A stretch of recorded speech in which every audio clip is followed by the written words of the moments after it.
Friends, good evening. ఎలా ఉన్నారు? బాగున్నా? నేనైతే బాగున్నానండి. ఈరోజు ఎండుమిరగంతా పచ్చిపులుసు చేద్దాం అనుకున్నాను. ఎందుకంటే ఈరోజు చికెన్ ఫ్రై చేసుకున్నామండి. ఆ చికెన్ ఫ్రైలో మా తమ్ముడు నా కొడుకు కూడా మమ్మీ పచ్చిపులుసు అక్క పచ్చిపులుసు అని అడిగారు. అన్నీ పచ్చిమిరకాయలు లేవండి. ఎండుమిరగలు తీసి ఎలా ఉంటుంది? ఎండుమిరగలు చక్కగా 5-6 కాయలు ఎండుమిరకాయలు తీసుకున్నానండి. 3 ఉల్లిపాయలు కొట్టుకున్నాను. ఉల్లిపాయ ముక్కలు 3 ఉల్లిపాయలు తీసుకొని చిన్న చిన్న కోసానండి. దానికి సరిపడంత బెల్లం, కాస్త చింతపండు, కొద్దిగా గల్లుప్పు, కొద్దిగా పసుపు.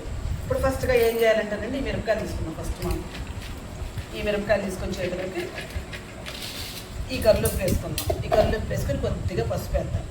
దీన్ని మంచిగా ఈ విధంగా పిసికేయాలి. ఇలా ఎంత గట్టిగా పిసికితే అంత టేస్ట్ ఉంటుందని చెప్తాను.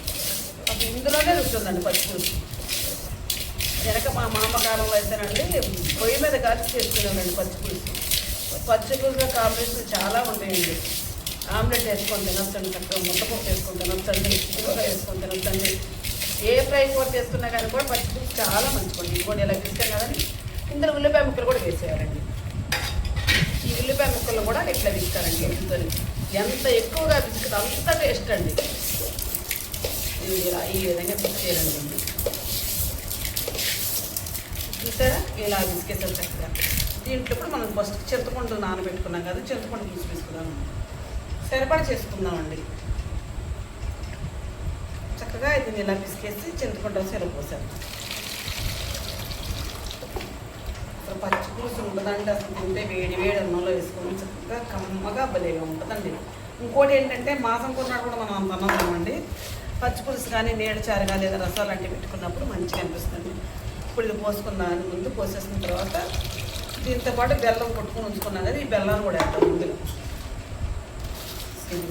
బెల్లాన్ని కూడా వేసాను కదండి. దీన్ని ఈ విధంగా ఇలా తీసుకోవాలండి. బెల్లం, ఉల్లిపాయ ముక్కలు, ఎండుమిరకాయలు, పసుపు, చింతపండు రసం ఈ విధంగా చక్కగా మంచిగా దగ్గర అయ్యేటట్టు చిన్న చిన్న ముక్కలు. ఉల్లిపాయలు ఎందుకంటే పిస్తున్నానంటేనండి, ఈ కారం, ఈ తీపి, చక్కగా ఈ పులుపు 3 కలిస్తే కాంబినేషన్ ఉల్లిపాయ ముక్క చక్క పుల్లగా కారం పప్పుగా ఉంటుందండి.